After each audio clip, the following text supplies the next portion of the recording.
top 8. Yeah, basically the loser of this round will pretty much not be in contention for top 8 anymore. It's an 8-round tournament. Being 6-2, especially with a loss already, is just not good news. This is the first of the do-or-die rounds in the last 2. Yes, absolutely. We're down to 3 undefeated players. One of them is paired down to an X01. Yes. And so we have a couple players who I believe are going to draw in, but a bunch of X1s still playing for a spot in the top 8. And in this matchup, we have Mike Kletz on the right. He's playing a bug deck. Not exactly this version similar to Jerry T's list from the top 8. He doesn't have Shardless Agent. But beyond that, you know, he does have the Deathrite Shamans, he has Dark Confidant Tarmogoyfs, and, you know, Hymn to Torix Spells. He's the typical cards you expect out of the bug deck. Yeah. And on the left, we have Braun, who's playing Esper Deathblade. Almost a card-for-card list that he played at the Invitational to great success. Yep. And here we see Mike Kletz won the die roll, began with a Deathrite Shaman. BBD led off with the Creeping Tar Pit, and on Mike's second turn, he wastelands BBD, which puts him in a bit of a situation as you see him stroking his beard there, and also played out a Tarmogoyf, which at the moment, I believe, is a 1/2. So, you know, it goes to show you just how impressive Dark Confidant is. It allows Mike to continue to develop his board and still wasteland at the same time. Yes, so, absolutely. Brian Durant realizes how important it is and uses the Source of Plowshare to get rid of it right away. Kurdape comes into the red zone for Mike Kletz, dropping BBD down to 18. And another side benefit of that Source of Plowshare to Deathrite Shaman, Mike Kletz is a little color screwed here. He doesn't have access to green, so he couldn't cast that second copy of Tarmogoyf in his hand. Right. Stoneforge Mystic for Braun Duin, almost certainly getting the Batter Skull. In Brian's most recent article, he wrote an article this week, as a matter of fact, on this very deck, perhaps trying to get more people to play it, perhaps... Even if he doesn't get more people to play it, he just likes the deck and is very good at it. Yeah. He does go and get the Batter Skull, and Dimir Charm is going to take out that Stoneforge Mystic. We're going to put Dimir Charm up on there for you, even though it's one of the more recent additions to the deck, or I'm sorry, more recent additions to the metagame. And it's in Standard. You're probably not as used to it. He used the SWAT ability there. That would be the middle one. Yes, and yeah, that's something you really see a lot in Legacy, but you know, definitely useful right there. Allows him to deal with the Stoneforge Mystic, and it gives him a little more flexibility. You know, countering sorceries as well as maybe library manipulation. So interesting card there. See if it kind of catches on. Yep. But perfect draw from Mike. He gets a Thoughtseize and allows him to take care of that Batter Skull. Yeah, and adding +2/+2 to the Tarmogoyf in the process, BBD shows a full grip of powerful spells, but not enough land to cast any of them. Yeah, BBD is also quite mana screwed. Not only is he mana screwed, but he's color screwed. So kind of unfortunate for Brian because he does have the Deathrite Shaman in his hand. He has 2 copies of Lingering Souls, but you know, doesn't have access to black or green or a third land to cast it. Or a Swords to Plowshares, which would take him out of this particular situation. Yes, so Mike fortunate to draw Brainstorm to try to get some more mana in play. Did he find it? I don't think he found more mana. Oh wow, so Mike is locked in. Not able to capitalize on Brian being a little mana screwed here, but he does have a Deathrite Shaman. He does have a Deathrite Shaman, so that'll... If he can get that to stay in play, he'll be in decent shape. There's some blue mana. And a third mana, perhaps more importantly, to be able to block the Tarmogoyf for a couple of turns. Yes, unfortunately, it isn't a black source, so he can't cast a Deathrite Shaman, but it will allow him to cast either Lingering Souls or Brainstorm to try to smooth his mana for the rest of the game here.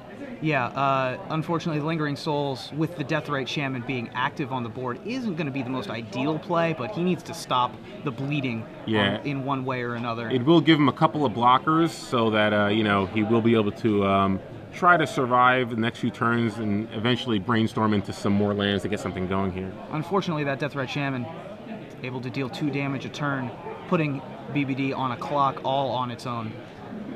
But Mike is still locked into his library, so he is unable to add a third land. And let's see what Brian chooses to do here. Yeah, and it looks like he is going to go for a Brainstorm, try to get the third land. There's a Wasteland, and there's a Fetch Land, and there's a Vindicate. Wow, so... all very good Magic cards. Good top 3 cards for Brian there. He's able to not only shuffle away some of the shape that he might have in his hand, but he's able to deal with that Tarmogoyf right now, if he chooses. Absolutely, yeah. And Dark Confidant's going to get put back on top, most certainly, at this low of a life total without a Deathrite Shaman. Also, Thoughtseize is going to lose BBD some life, so those two most likely are going to be the ones that go away.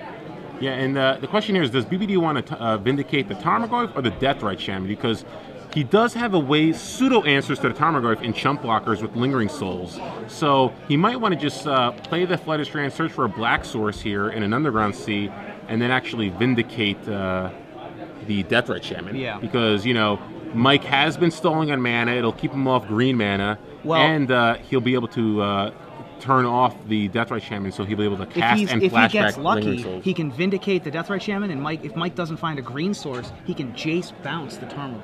That's true, yeah. So in pretty good shape here for Brian. I expect him to vindicate the Deathrite Shaman, so we'll see what his play ends up being. Pretty good shape considering he's at 5 and his opponent's at 18. Yeah, that's true. With 2 creatures on the board to Brian's 1 spirit token. Relative to where he was the turn before, Absolutely. Let me correct that. His brainstorm was much better than Mike's. Yes. So Brian's debating. I'd imagine he has to be casting Vindicate here. The question is it going to be on the Deathrite Shaman or on the Tarmogoyf? Mike has 3 Wastelands in his deck, so that early Wasteland was able there's to... that Spell Pierce there. Yeah, one of the advantages of having Spell Pierce in this version of the deck, as opposed to having it in the Shardless Agent version of the deck, where you can't run Spell Pierce, honestly. Mm-hmm. So, Liliana comes down, makes Brian Brandywine sacrifice that token, and Tarmogoyf comes over for the win. So wow.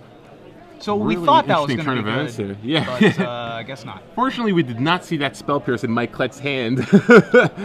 So Mike, with the timely Spell Pierce there, despite being mana screwed, both players are mana screwed, but again, Mike did have that Deathrite Shaman do some serious work that game, and that Vindicate was targeting the Deathrite Shaman like we thought. So yes, Brian did make the correct play with the Vindicate there. Unfortunately for him, Mike did have the Spell Pierce. So you know, Deathrite Shaman just proving how important it is in this type of matchup, allowing you to kind of get the jump on mana. Absolutely. And allowing you to do, because, you know, again, the decks in Legacy, these types of decks, you know, with Brainstorm, Ponder, you're doing so many things. You have so many avenues of plays that you can make. Getting the mana to actually make those plays is really important. So Deathrite Shaman kind of acting as a super bird of paradise. Absolutely. And how many Spell Pierces does Mike run? Mike runs 1 Spell Pierce. One Spell Pierce, but hey, why do you need more than one if you draw? Exactly. Yeah. You don't need to have more than 1 card if you're going to draw. Speaking of one-ofs, Mike has a metric ton of one-ofs in his sideboard. Let's see if any of them are good here. We're going to start things off with Zur's Weirding, the first card in Mike Kletz's sideboard. Not exactly sure what that card is for, but he has a copy. I think it's reasonable against some combo decks.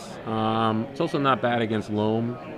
But yeah, a lot of these one-ofs just seem like he wasn't really sure what he wanted, and he wants to try a bunch of different cards. He also has a Notion Thief, a Blue Elemental Blast, neither of which seem very good against BBD. I don't think the Notion Thief's going to come in here. I don't know how good Notion Thief is against BBD, but I sure hope it comes in, because I would love to see it in action. Absolutely. Engineered Plague is a much more realistic option, being able to shut off Lingering Souls. Yeah, you definitely want a way to deal with Lingering Souls. It's one of the more problematic cards. He can also name Wizard against Dark Confidant and Snapcaster Mage. Exactly, yes. Phyrexian Revoker seems like a realistic option. I'm guessing he's read BBD's article and knows that BBD has several things that he can name with the Revoker, not the least of which is the Stoneforge Mystic that he saw that game. Nihil Spellbomb, probably not. Surgical Extraction, also probably not. Those are more geared to the graveyard-centric decks, not the decks that have graveyard interactions with Snapcaster Mage and Lingering Souls and Deathrite Shaman. Yeah. Possibly could come in just as a value card. It depends on what he wants to take out. But much more realistically, I expect Umezawa's Jite to make an appearance. Yep. Being able to take over the board in these matchups, especially against cards like Lingering Souls. And he also has 2 Tombstalker. And I would not be shocked to see the Tombstalkers, although they're probably not. I probably wouldn't bring them in if I knew BBD's deck list with the 4 Jaces and the non-damage based removal. So. Yeah, and you know, the Lingering Souls too. That's kind true. Of you know, can clog up the board. Tombstalker's probably a poor choice. Never mind. But BBD, he has some interesting cards. He has Jace Beleren, which I'd love in this matchup. Absolutely. I'd love to board in Jace Beleren along with maybe another Snapcaster Mage. Vendilion Click, another card. You know, it's a card that can steal a Jace the Mind Sculptor in time. So a lot of options for BBD in this match and So afterboard. Mike did indeed bring in Engineered Plague. That is among the options that Thoughtseize could take here. The other options being Brainstorm, and Sylvan Library. Yeah, so a lot of good cards here for Mike. It's gonna, you know, BBD. It's Thoughtseize is going to be decent here, but again, there's so many good cards in Mike's hand that you'd want to take. Unfortunately, BBD can only choose one. Yeah, I think that I would probably take the library Yeah, here. If there was only one Brainstorm, then Brainstorm might be a choice. But since you're not gonna lock him out of the Brainstorm fetch land, I think that's better. You're not going to lock him out. If you have a second Thoughtseize, you draw either a Thoughtseize or Inquisition or Kozilek. Obviously, the Brainstorm is going to be able to hide whatever he wants. So you got to get rid of that Sylvan Library while you can. Yeah, that card is going to just generate too much advantage, especially since Brian clearly knew he had the Dark Confidant. He needs to be on the advantage of the card advantage plan. Yeah. Mike top decked a Tarmogoyf last turn. Looks like he top decked an Abrupt Decay this turn too, so he has an answer to the Dark Confidant. Right. There's Dark Confidant, Bob Marr, who went 6-1-1 at the Pro Tour yesterday, but today, or sorry, 2 days ago, but today did not have as good a success. Mm-hmm. Still finished in the top 100, I think, but so when you're the BBD, great one, you want to do better. Exactly. So BBD has a Brainstorm here to try to find a little more gas. He does find another Dark Confidant, along with the Source of Plowshare and a land. So yeah, now he's got some decent action here. He's got a removal spell, he's got Dark Confidant, and he's got a Jace the Mind Sculptor. So, and plenty of mana to cast him. So I like where BBD's at here. Mike pretty much is going. I would imagine he's going to play the Tarmogoyf next turn with the enchantment creature sorcery land. It's already going to be a 4/5. I would anticipate that he would just want to try and get a clock on the board as soon as possible. So that's going to play right into BBD's plans. But it's interesting here that BBD's actually he's keeping the Jace the Mind Sculptor in his hand rather than protecting it from a possible Thoughtseize from Mike's side of the board. So a little dangerous right here, but again, I think Brian's thinking is, I have to play a land here. I kind of want to get a Dark Confidant play. I think he does have a non-sack land, so he could have chose to actually. But he put two non-sack land or two dual lands on top of his library to shuffle them away to make sure that he has. I think he only has one left in his hand, whereas before he had 3 or 4. So I think he's willing to just basically dodge a Thoughtseize for a turn, just to shuffle away some more lands. He has too many lands in his hand as it BBD is. is pretty much happy with whatever Mike plays here because he gets to untap and either activate the Dark Confidant with impunity, which he does, and gets a Lingering Souls, or he can destroy his opponent's Dark Confidant. He can bounce it with Jace, which I imagine is what we're going to see here. Here comes the Jace. Brian shrugs a little bit because he knows Spell Pierce is an option, but doesn't care. He goes for it, and yep. Dark Bob Kadant goes back to Mike Kletz's hand. BBD has a Wasteland in play as his land for the turn.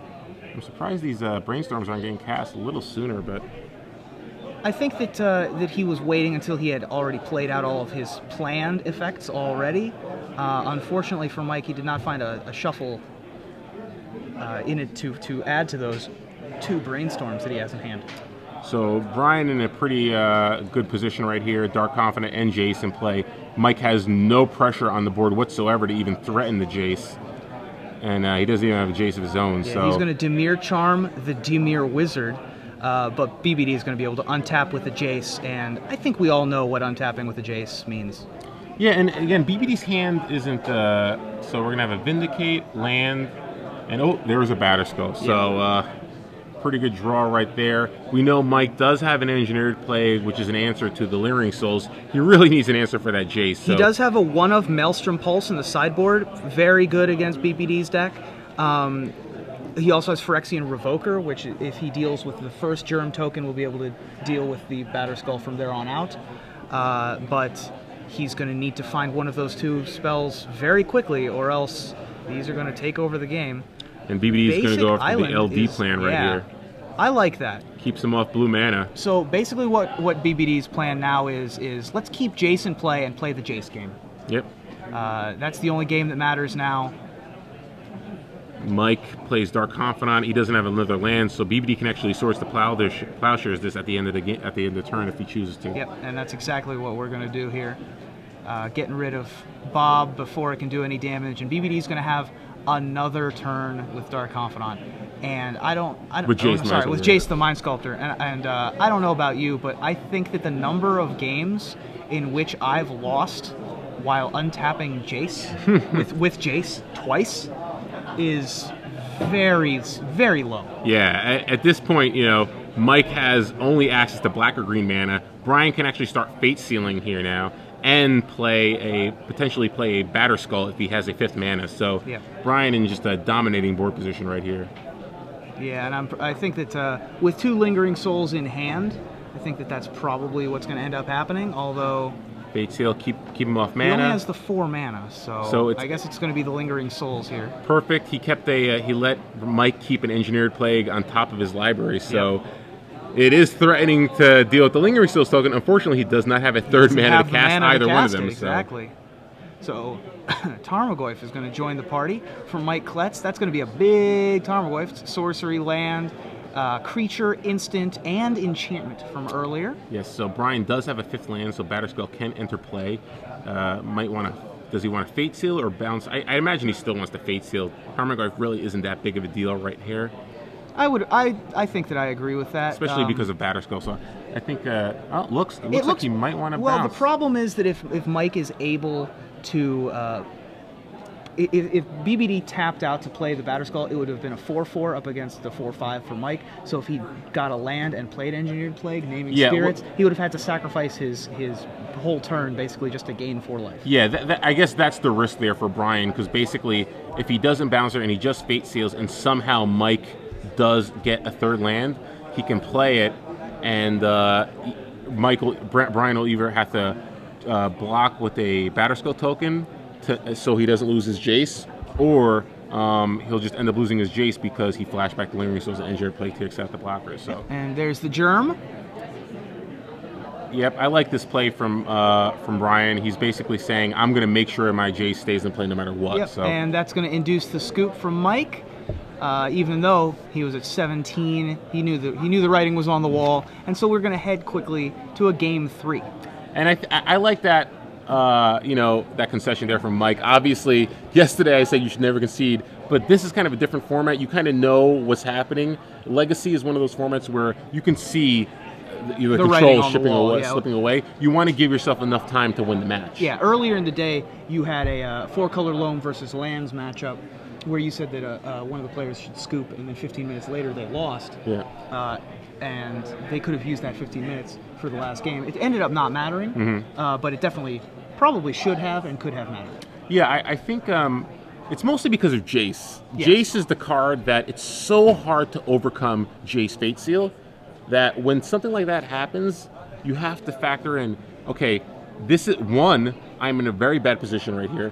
2, what are my real outs? And 3, it's going to take him a while to actually beat me with the Jace Fate Seal. So am I willing to go through the motions and run out of time and potentially end up drawing this match, or do I want to just go to game 3? I mean, granted, you do have outs. I'm sure that some people, you still might have outs, and there's a small percentage chance, but is it worth going for those chances given the fact that you likely end up drawing the match? Absolutely.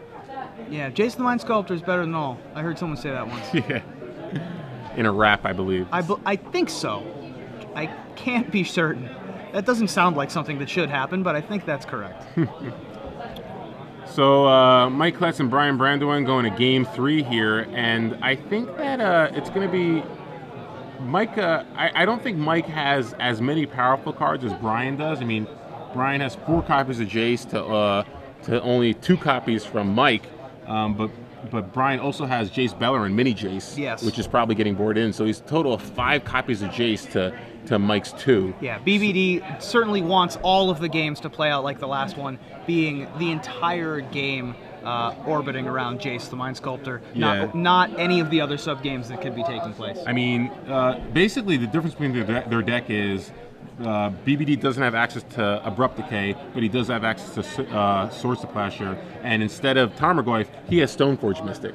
So the power level on BBD's side of the board is slightly higher, and the fact that he also has Deathrite Shaman means that the one advantage Mike has isn't even really an advantage anymore because they both have that card. So Mike's going to be hard pressed to really get a turn 1 Deathrite Shaman and then start picking apart Brian's hand. That's really the way, we saw it in game 1. It really relies on whether or not he's able to get Deathrite Shaman going. Yeah, the one wild card though for Mike is Liliana of the Veil. That card either on turn 2 or turn 3 is a very, very good card against Brian's deck. And I agree, but the problem is that Liliana of the Veil will still get trumped by Jace. And 5 Jaces to 2 Jaces, in my book, is still going to be better. But Mike's on the play. Yes. He'll have a chance at either a turn 2 or a turn 3 Liliana. BBD can power out a turn 3 or a turn 4 Jace, or I suppose a turn 2 Little Jace if he's very quick on it. But Mike being able to get his Planeswalker into play a full 2 turns earlier. Yeah, the only problem is Liliana against the deck with Lingering Souls isn't that impressive. So things working out pretty well for Brian this game. Mike has to play Averting Catacombs and pass, whereas BBD actually has a Deathrite Shaman. Yep, now the rubber band's on the other claw. BBD has taken the mana advantage. He'll be able to play a 3-drop before Mike is. Yeah, so the card that basically made Bug a real contender, Deathrite Shaman, is on the other side of the board now. Right. Basically a mini Planeswalker. Both of these decks running 4. The darling of Return to Ravnica did not have a ton of fanfare before release, but as soon as it was released, it just sort of took over Legacy and Modern. It's arguably the best creature they've made in, say, the past 5 years or so. Absolutely. It's unbelievable. So versatile. You see it in beatdown decks, you see it in control decks, you see it in every format pretty much, from Standard to Modern to Legacy. And as you see here, Tarmogoyf, being a 1/2, is exactly the same stats currently as the Deathrite Shaman. The Deathrite Shaman is going to keep that Tarmogoyf in check. And looks like we have Thoughtseize, Stoneforge Mystic, a lot of options for Brian, not a lot of mana, unfortunately. No. Luckily that Deathrite Shaman stayed in play, otherwise BBD would have been in a world of hurt, I think. And there it is, Notion Thief. Unfortunately, it's several turns from actually coming into play, but... Yeah, secret's out. Let's see if Thoughtseize actually takes out the Notion Thief. I doubt it. I'd imagine Umezawa's Jitte is probably the target here, but... that'll grow the Tarmogoyf, though. Although BBD can just swords the Goyf if he really so chooses. Yeah, so let's see what Mike can do here. Mike can brainstorm on his turn, and maybe he wants to Wasteland. If BBD does miss his land drop here, I think Mike likely brainstorms and uses a Wasteland. So looks like, oh wow, Brian goes after the brainstorm there. I Mike's like that. Options low. I like that a lot too. Notion Thief, we just saw on the screen. A lot of people, I think, mistakenly think it has flying just because it has flash and is a 3/1, and that's sort of what people remember from back in the day with things like Vendilion Click. If it costs 4 mana, it's got to be like Widwin the Biting Gale, right? It has to have flash. So, but no, or flying, I mean. Nope, that's not the case. So 2 Deathrite Shamans for BBD. The 3/4 Tarmogoyf comes into the red zone. So BBD down to 1 mana with a Deathrite Shaman. He does draw a land. Is it a Creeping Tar Pit, though? I'm not sure. Can't quite make it out. It definitely is a land. Not sure if it comes into play tapped or not. It could be a Creeping Tar Pit. BBD does have access to his Swords to Plowshares if he wants to get rid of the Tarmogoyf right now. So, yes. In fact, it is a Creeping Tar Pit. So, only has access to 1 mana, and like you said, he can cast Swords to Plowshare if he chooses to, but,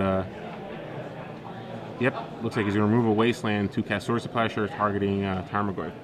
I like that play. Mike has no pressure on the board anymore.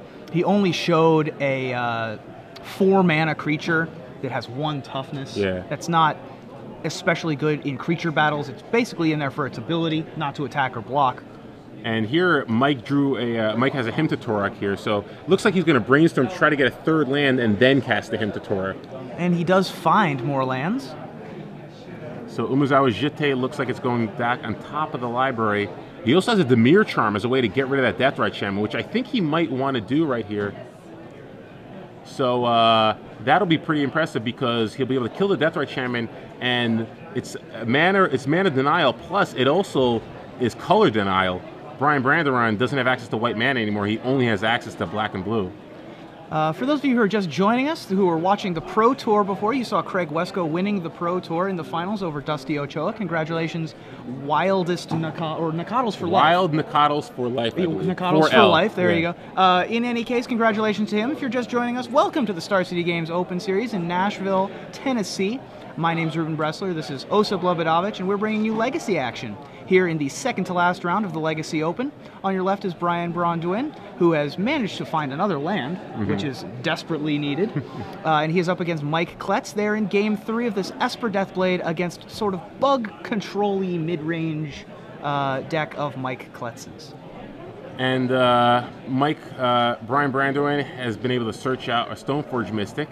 Yes. And let's see if Mike can find an answer to this. We know he has a Hymn to Torok, but Brian has 4 cards in his hand, so you know there is a chance he will be able to hold on to that card. Sometimes you got to howl at the moon and hope for the best. Yes.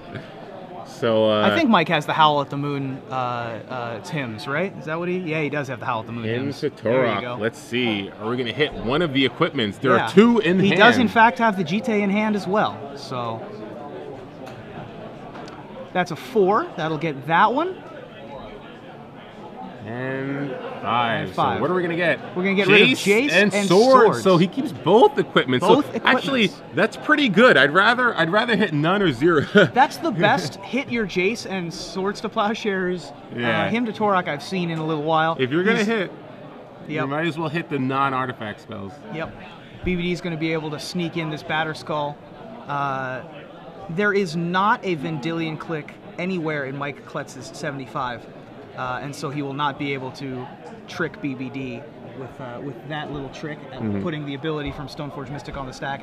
We've seen a couple times in feature matches before people try to do the Vendilion Click trick. BBD, not really afraid of it so much, but with this color combination, it's always a possibility. So Mike digging for an answer. He does have a Dark Confidant. Not exactly what you want when your opponent has Stoneforge Mystic, although he doesn't know that BBD has the Jite. Yes, I don't believe he didn't search for it, and I don't believe there was any Thoughtseize or Duress, so yeah, he would not know about the Jite here. It looks like Notion Thief is going to go away, so sadly, probably unlikely to see the Notion Thief come into play this game. So we're going to sneak in the Batter Skull. A 4th land here would be devastating because not only he'll be able to get the Jite into play and swing with it. If BBD finds a land here, it's pretty much game. Nope. Oh. And you see by BBD's reaction, it wasn't the droid he was looking for. Not perfect. So he runs so bad. It was actually a really bad card. It was another Stoneforge Mystic. Oh, which was it really? Not really? No, that is a blank. Unless he boarded in a Sword of Feast and Famine, which he does not have in his sideboard. It's effectively just a 1/2 right now. Yeah, oh well. BBD's going to have to settle for attacking for a bunch. So Jace the Mind Sculptor here would be a pretty good draw. For either player, really. Yeah. Mike really needs something, though. He needs to deal with this Batter Skull here. Reveals a Liliana. It's not too bad. Not the worst. Oh, there's an Abrupt Decay, so wow. So pretty good 2 rips there. Wow. Abrupt Decay, very good here. Abrupt Decay takes care of the Stoneforge And BBD Mystic. knows that Mike has the Liliana in hand. He's damned if he does and damned if he doesn't, basically, here. Because if he returns the Batter Skull... Yep, and that's what I anticipated. So he's going to force Mike to make him sacrifice the Germ. And Dark Confidant goes on the offensive. So now, a fortunate 2 draws there from Mike Kletz. Yep, BBD still unable to find another land. The Creeping Tar Pit could have been able to take out the Liliana there, but alas, was not to be. Reveals, is that a Notion Thief? That looks like a Notion Thief. So Notion Thief, Deathrite Shaman. And how does Notion Thief work with Dark Confidant is reveal the card, so it would not actually... Correct. Dark Confidant does not draw a card. We'll bring up Dark Confidant so you can see the wording. It reveals the card and then you put it in your hand. Yes. Much the same way Fact or Fiction does not technically draw cards. Yes. So a little unfortunate there. Can't be as effective as you'd hope, but he will be able to empty his hand right here and then uptick Liliana. So Stoneforge Mystic gets revealed. And what else do we have here? looks like Stoneforge Mystic and Mystery Card. Can't quite make it out. Yeah. So, Not a third land or fourth land, I would assume, because BBD did not immediately slam it onto the board, equip up that Jite, and take out a couple of wizards from Mike's side of the board. at this point, you'd imagine, depending on what he drew, I can't quite make it out. You'd imagine maybe Dark Confidant might get equipped here. I would think that he has to get equipped here to take out the opposing wizards on the other side of the board. Well, not necessarily. You might want to get that Stoneforge into play first. If he had four mana, then I'd say it's a lot more straightforward play. But right here, we can't really make out what the last card in Brian's hand is. So we're going to go get an Underground Sea with our fetch land. BBD drops down to 10. We're Because, at 10 apiece. Let's not forget, Mike is at 10 life here. He has a Deathrite. He has a Deathrite Shaman, but the Dark Confidant could be chipping away at his life, and Brian has a Creeping Tar Pit. So we could get to a point in the game where that Creeping Tar Pit is very relevant. Yeah, BBD, one of the Creeping Tar Pit fanboys. Oh, it's a Swords to Plowshare. Swords to Wow. Plowshare is a great card. Takes out that Deathrite Shaman that was causing problems. He's going to be able to empty the board here, BBD is, should he so choose, except for, of course, Liliana Veil, which will continue to do its little march. Yeah, it will. He can uptick it now. Umezawa Jite just has one counter on it. Yep. Now he can uptick Liliana, get rid of that Stoneforge Mystic that's in Brian's hand. He still has to contend with. Okay. Dear. That's a, So Abrupt Decay deals with Umezawa Jite halfway and now decent top deck. Liliana the Veil. So can we get a land here? Land would allow him to activate. No lands. So a land will allow Brian to activate that Creeping Tar Pit, Yep. and then deal with the Liliana the Veil. Nile Spellbomb's going to remove BBD's graveyard. Let's see if Mike continues to just draw nothing but gas. Doesn't look like it. BBD does not draw a land yet again. I mean, the good news is that means he's drawing gas. Oh, wow. Nice. Well done there. Well thought seized. Yes. So, very proud of himself, as you can see.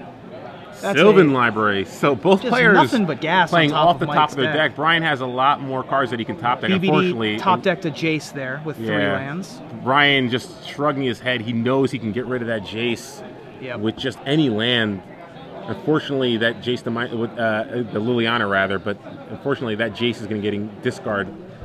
Mike's going to draw 2 cards. He's going to drop down to 7 life, playing Tarmogoyf and Deathrite Shaman.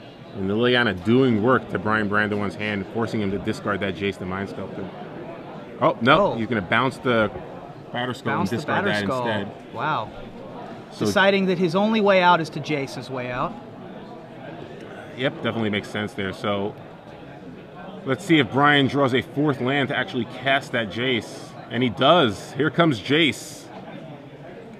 And what's that going to do here? It's got to bounce the Tarmogoyf, right? Yep, so Tarmogoyf will get bounced. Deathrite Shaman can actually attack the Jace down to 1. Ooh, and there's a Jace. Mike finds a Jace of his own. So he'll be able to cast Jace and Tarmogoyf this turn, and then uptick the Liliana. Yeah. Things not looking great for Brian Braun Duin here. Well, he still has that Creeping Tar Pit, so, and he finally drew the mana, so, activate Tar Pit attack isn't the worst thing for Brian. Yeah, I think that's what he has to do here. Unfortunately, unfortunately, the Deathrite Shaman will allow Mike to gain life, so it's going to be a tough race for Brian to win. Chooses not to. Ooh, Spell Pierce there. Yeah, it looks like Brian might have drawn a Swords to Plowshare, so maybe that's why. Yep. I see. So wanted to deal with that Tarmogoyf. Now it's going to be very difficult for him to race a Deathrite Shaman. Yeah. And that Liliana just still sitting there. Yeah, it doesn't bother to activate it. So we're going to brainstorm, look for a couple more options. Looks like there's another Jace on top, Caracas, that he's going to be able to play as his land, or the other land. I believe he has 2 lands among his cards there. So, unfortunately, he can only keep 1 of those cards, so he can't go land Jace this turn. He will be able to get a Jace next turn. So it looks like a land is going to come into play, activate Creeping Tar Pit. Knock Liliana down to 1. Yep, so Liliana will get knocked down to 1 there. Activate Deathrite Shaman, remove a card, and Dome Brian down to 8. Now, we know that Mike has a Spell Pierce, so he has a way to counter that Jace the Mind Sculptor. as long as he leaves the blue up. If he leaves the blue up and he doesn't discard it to the Liliana. Well, he didn't last turn, so I wouldn't expect him to do it this turn either. But so wisely, he does not activate Liliana.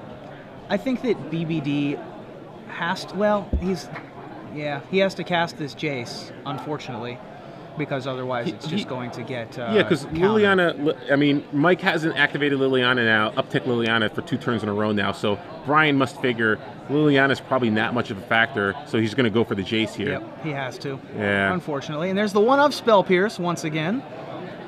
Another activation from Deathrite, dropping Brian down to 6. Dark Confidant is probably going to come over next turn, dropping down Brian down to 4. So Brian in a really tough spot here. Not much he can do to get out of it. Yep. BBD. He's going to have 2 removal spells to deal with both the Dark Confidant and the Deathrite Shaman. Yeah. Which it doesn't look like he's going to be able to manifest. He doesn't even have access to double white in case he did board in a Supreme Verdict. So looks like this game is close to over. Yep. And Brian extends the hand, and he falls to 5-2, losing to Mike Kletz, who moves on to 6-1 with Bug in a very close match. Very close. BBD a little bit unfortunate that he couldn't find a land over the course of about 4 or 5 turns. BBD a little bit unlucky, but Mike Kletz played well and was also given the cards that he needed to be able to pull out the victory in a close matchup between Esper Deathblade and Bug.